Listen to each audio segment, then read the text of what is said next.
Hey everyone, welcome back to the podcast. I'm Sophia and I'm Emma, so happy you're here with us today. We've got a super chill episode lined up, something a little more personal. Yep, we're diving into our daily routines and talking about how we actually stay productive. Not the Pinterest perfect version, but the real deal.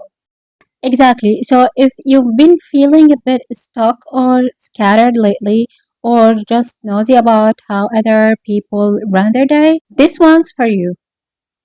Also, we're not productivity gurus or anything, just two women figuring it out and sharing what's working, what's not, and what keeps us going. Alright, let's get into it. Wanna start with mornings? Yes, mornings are sacred for me. I used to be a total night owl, but now I genuinely love early mornings. I usually wake up around 6:30, sometimes 7 if I've had a late night. You're so disciplined. I'm more of a 7:30 or 8 a.m. girl, and I don't feel bad about it. I've stopped comparing my routine to everyone else's because what works for one person might completely stress another person out. Totally. I think the key is finding your rhythm. So, what's the first thing you do when you wake? Honestly, I check my phone. I know it's not ideal, but I try to keep it quick. I'll glance at any urgent messages or emails, then I put it down. I don't scroll.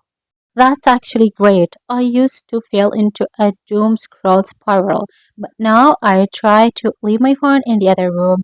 I go straight to the bathroom, brush my teeth, splash cold water on my face, and then coffee, always coffee.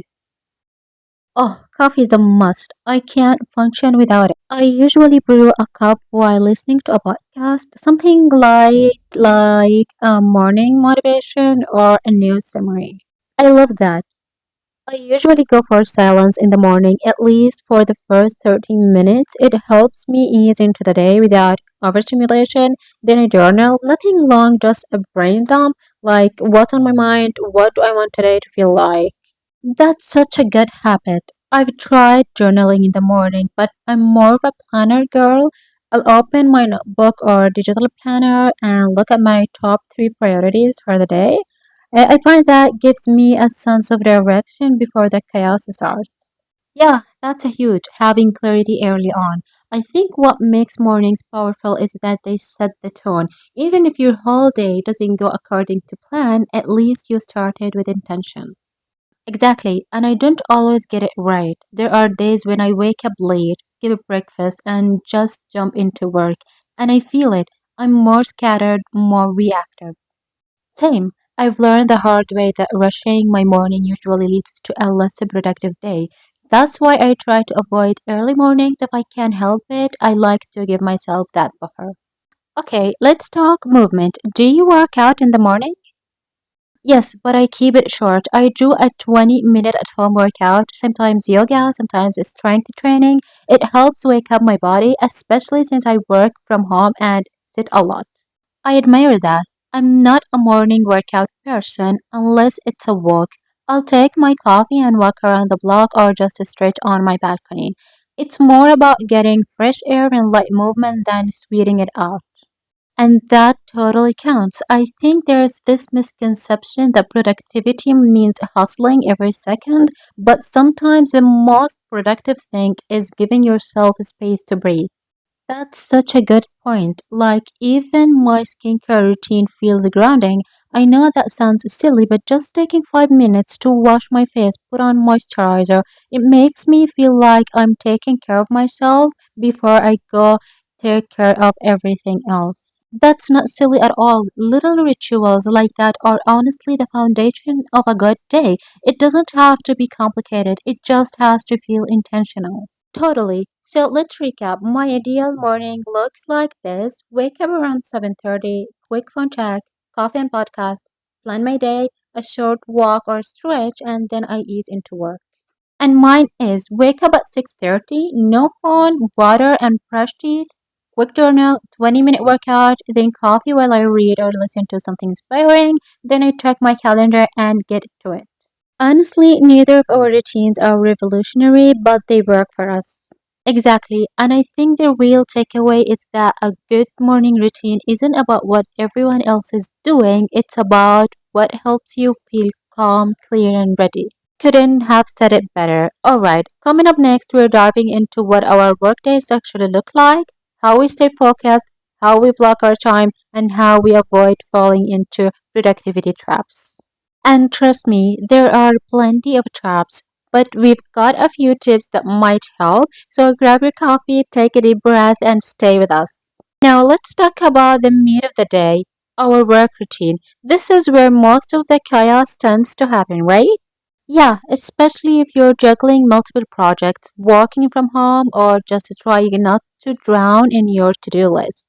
I feel that, and honestly, figuring out how to structure my workday was a game changer for my productivity and my sanity. Same, I used to just wing it. I'd wake up, check emails, and sort of bounce from one task to another, but by the end of the day, I felt like I'd done so much but accomplished so little. Yes, that's the worst. So let's break this down. What does your workday actually look like? So once I've done my morning routine, I sit at my desk around 9 or 9:30. First thing I do is open my planner or Notion depending on my mood and look at my top 3 priorities. You love a top 3. I do. I used to write these massive to do lists and I'd feel like a failure if I didn't check everything off. Now I just focus on the 3 most important things. If I get to the rest, great, but if not, no guilt. That's such a healthy mindset. I'm also a big fan of time blocking. I started doing it a year ago and it's made a huge difference.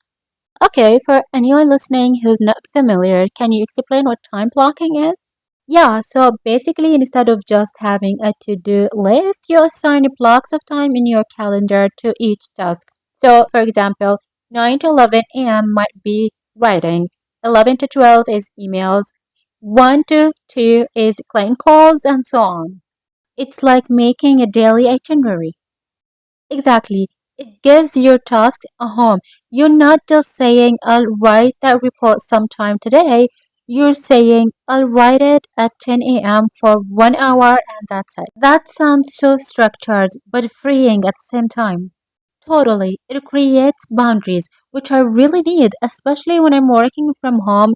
It's way too easy to get distracted or let tasks bleed into each other. Yes, I used to start editing a video. Then halfway through, I'd open my email, respond to a comment, check Instagram, and suddenly it's noon and I haven't finished anything. That scattered feeling is the worst. I try to keep my deep work like writing, planning, editing in the morning. That's when my brain is the sharpest. Same here. I block off 9:30 to 12 as no meetings, no social media time. That's when I do my most important creative work. Do you ever use the Pomodoro method? I have. For those who don't know, it's where you work for 25 minutes, then take a 5-minute break. It helps you stay focused without burning out. Right, and after 4 cycles, you take a longer break, like 20 or 30 minutes. It's so good for tasks that feel overwhelming. I don't use it every day, but if I'm having trouble starting or I'm dragging my feet on something, I'll set a Pomodoro timer, even telling myself just do 25 minutes gets me going. That first 25 minutes is magic. It breaks the interior. Totally. Okay, let's talk about email and communication. How do you manage the constant pings? Honestly, I had to set boundaries. I used to check email constantly throughout the day, but now I have 2 slots, once in the late morning and once in the afternoon. That's it. Same here. I check it mid morning and then again around 4. Otherwise, it becomes this black hole that pulls me in every time a notification pops up. Exactly. And Slack, DMs, texts, it's just endless. I even turned off most notifications on my phone. That was life changing for me. I used to think I needed to be available all the time, but now I protect my focus like it's sacred. Yes, deep work is where the magic happens. All the little tasks feel urgent, but they're rarely important. That distinction is key. I try to batch similar tasks together too. So if I'm filming, I'll film multiple things in a row. If I'm writing, I'll knock out 2 or 3 scripts at once. Batching is such a time saver. You don't have to constantly shift gears, which drains your brain more than people realize. Exactly. Task switching is sneaky. You think you're being efficient, but really you're just draining your focus battery. Okay, a quick sidebar. Do you check lunch breaks? Yes, around 1 or 1:30, I'll stop working and actually leave my desk. I'll either cook something quick or go for a walk and grab something, even if it's just 30 minutes. It resets my brain. That's awesome. I used to eat lunch at my desk while watching YouTube. Now I force myself to disconnect, even if I just eat while listening to music or sitting outside. Those little breaks are so underrated. You come back sharper and less frazzled. So true. I also have a hard stop time around 5:30 or 6. If I don't set that, I'll just keep going and then I'm weird at night. Same. I've learned to stop before I'm completely drained, so I still have energy for the rest of the evening. We'll talk more about that in our next section. Yep. Next up is all about avoiding burnout, building in breaks, and staying healthy while being productive. Because honestly, what's the point of all of this if you're not feeling good? Exactly. So if you're listening and you're feeling overwhelmed by the idea of perfect routines or flawless time management, don't worry. This is about progress, not perfection. All right, so far we've talked about mornings and our work routines. Now it's time to talk about something people often overlook when they're trying to be productive, their health. Yes, because you can have the best planner, the fanciest to-do list, the coolest productivity apps, but if you're exhausted or burned out, none of that matters. Exactly. So let's start with something simple, breaks. I used to feel guilty about taking breaks. I thought it meant I wasn't working hard enough. Same. I used to push through for hours straight thinking I was being efficient, but I'd hit a wall around 3 p.m. and crash so hard. Yep, now I schedule my breaks like appointments. After 90 minutes of deep work, I take 10 to 15 minutes to stand up, stretch, walk around, anything that's not staring at a screen. That's so smart. I've started doing movement breaks. I'll set a timer and just do 3 minutes of stretching or a few squats. It sounds silly, but it wakes me up instantly. For sure. Sometimes I'll even dance to one song like full on, no shame, just check it out. Okay, I love that. Dance breaks are elite. They really are. Alright, next thing hydration and food. What's your relationship with snacks during the day? I am a snacky queen, but I try to keep it balanced. I've learned that if I load up on sugar or caffeine early in the day, I crash hard by 2 p.m. So now it's water first, always. Yes, same. I keep a big water bottle on my desk so I don't forget, and I try to go for snacks that give me real energy, like fruit, nuts, yogurt, not just chips and cookies. Exactly, don't get me wrong, I love a good cookie, but I've noticed that eating real food during the day keeps my brain clear, especially lunch. If I skip lunch or eat something super heavy, my afternoon is done. Right? Lunch is like the make or break meal for me. If I eat something nourishing, I'm good to go. If I eat junk or skip it altogether, I get moody, tired, and unprotected. I do, but I keep it low pressure. I aim for 3 to 4 workouts a week. Some days it's a full gym session, other days it's just a 20-minute walk. My goal isn't to burn calories, it's to feel. That's such a good mindset. I used to be super intense about workouts, but now I focus more on movement I enjoy. Yoga, Pilates, walking, even cleaning. Totally. Vacuuming with music, that's cardio. Facts. And I found that moving my body, even just a little, helps me sleep better, feel happier, and stay more focused during work. Yep. And speaking of sleep, let's go there because I used to sacrifice sleep in the name of productivity. Like just one more hour of work turned into 5 hours of sleep and a full day of work. Same, but sleep is literally when our brains reset and repair. If you're skimming on sleep to get more done, you're just borrowing energy you'll have to repay later with interest. That's such a good way to put it. I protect my bedtime now, like it's sacred. I stop screens at least 30 minutes before bed, dim the lights, and do something relaxing like reading or journaling. That's a whole vibe. I'm still working on screen boundaries at night, but I did start charging my phone outside my bedroom. It's helped so much. I've been wanting to try that. Right now, my phone's my alarm clock, so it's always near me, but I put it on Do Not Disturb overnight. That's a good step, and honestly, just having a wind down routine helps so much, whether it's skincare, tea, or putting on cozy pajamas, it signals to your brain that it's time to rest. Absolutely. Okay, let's talk about mental health because being productive isn't just about doing more, it's about feeling okay while doing it. Preach. I've had weeks where I checked off every task but felt awful inside. Now I try to check in with myself throughout the day. Like, am I feeling anxious, overwhelmed? What do I need? Yes, sometimes I realize I just need to step away, go for a walk, text a friend, or even take a nap. Rest isn't weakness, it's maintenance. That's such an important message. And on days when I'm struggling, I lower the bar. Instead of asking how much can I do today, I ask what's the minimum I can do and still feel okay. That's powerful because not every day has to be a power day. Sometimes surviving is productive. Exactly. And here's another little habit I love gratitude. Every evening, I write down 3 things I'm grateful for, even if it's just good coffee or a sunny walk. It shifts my whole mindset. That's beautiful. I do something similar. I call them small wins. At the end of the day, I write down what did go right, even if it wasn't on my to do list, like I listened to my body or I had a hard conversation. Love that. It's a way of reminding ourselves that we're doing okay even when we feel behind. Yes, because true productivity isn't about squeezing every second, it's about sustainable effort. It's building a life that supports your goals and your well being. Mic drop. That's it right there.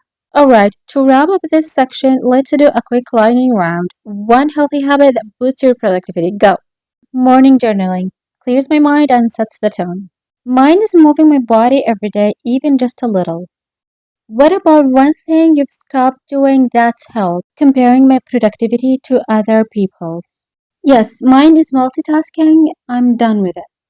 Alright, next up, our final section. We're talking about evening routines, how we went down, and how to mentally and physically close the day. Plus, a few of our favorite productivity tools, apps, and mindset shifts that keep us going. All right, we've covered mornings, work, and healthy habits. Now let's talk about evenings, how we went down and closed the. Honestly, my evening routine is just as important as my morning one. It sets the tone for the next day and helps me actually rest, not just collapse into bed.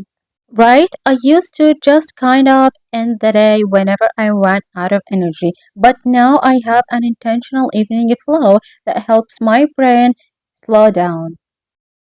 So let's start with that transition out of work. What does that look like for you? Alright, 5:30 or 6, I close my laptop, physically step away from my desk, and do a little rest of my workspace. Tidy things up, write down anything unfinished so I'm not thinking about it all night, and then change clothes. Yes, even if I worked from home. I do that too. Changing into comfy clothes is like a signal to my brain that the workday is done. Exactly. And if I'm feeling tense or scattered, I'll do a short walk around the block or even a 10-minute meditation, something to separate work me from rest me. That's a great idea. I also use the evenings to prep for the next day. Nothing crazy, just 5 to 10 minutes to look at my schedule, jot down top priorities, and make sure I'm not starting tomorrow already stressed. Yes, that little check-in makes a huge difference. I sleep better when I know I've already set things up for future me. Okay, what's your dinner vibe like? Honestly, it depends on the day. Sometimes I cook something nice and sit down with the music or a show. Other days, it's leftovers and no dishes. Relatable. I try to keep dinner low stress. Sometimes it becomes a social thing, catching up with my partner or a friend. Other nights it's me, pasta, and a comfort. Perfect twin down energy. Alright, let's get into the actual bedtime part. How do you ease into sleep? First rule no work talk, no emails, and definitely no social media after 9 p.m. I try to dim the lights, put on soft music or white noise, and start my bedtime rituals. Love that. I have a little unwind routine too. I do skincare, make some herbal tea, and either read or journal for a bit. It's like telling my brain, hey, it's safe to relax now. Exactly. So, as we wrap up this episode, let's just say this. You don't need a perfect routine. You don't need to wake up at 5 a.m. or hustle nonstop.